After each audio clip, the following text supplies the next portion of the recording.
Bonjour chez vous et bienvenue à la Parole en jeu. C'est bientôt le réveillon du nouvel an et nous allons tous nous mettre sur notre 31 pour célébrer dignement l'année 2022.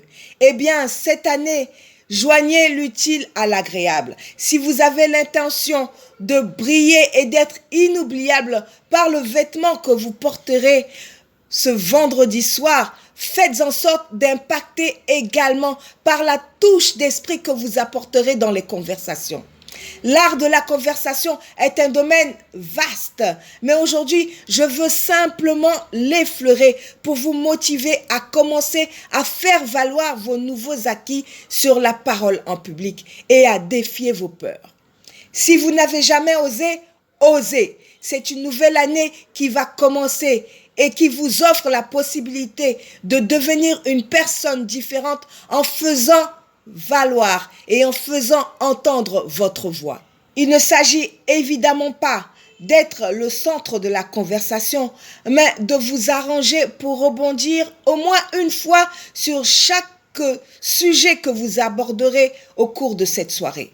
Rebondir ne signifie pas forcément parler de sujets de conversation comme si vous en étiez l'auteur. Vous avez le droit de ne pas savoir de quoi il s'agit. Alors, dites par exemple, il me semble avoir déjà entendu parler de cela, mais de quoi s'agit-il?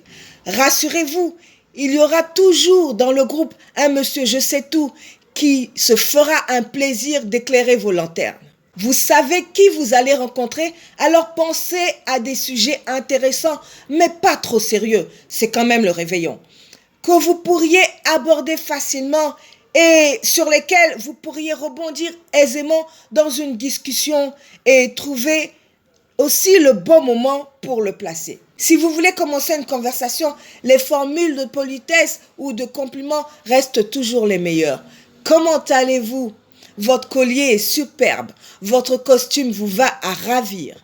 Si vous ne vous sentez pas trop à l'aise dans un sujet, transitez vers un autre en utilisant des formules comme « oui, mais » ou « en parlant justement de » ou encore « cela me rappelle que » ou encore « d'ailleurs ».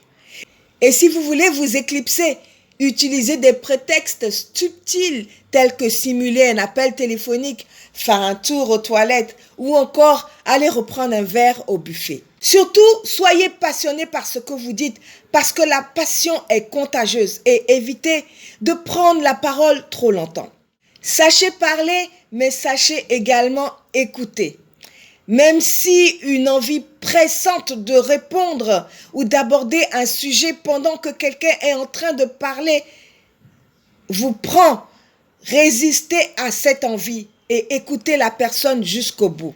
Alphonse Karr, un écrivain français, a dit « Les auditoires ne se composent pas de gens qui écoutent, mais de gens qui attendent leur tour pour parler. Alors, attendez votre tour de parole. » L'écoute va vous permettre de rebondir de façon pertinente sur ce que votre interlocuteur va dire et en percevant votre sens de l'écoute, celui-là fera en sorte à son tour de vous écouter quand vous parlerez. Alors, cette année, ne restez pas loin de la table, ne restez pas non plus loin des conversations.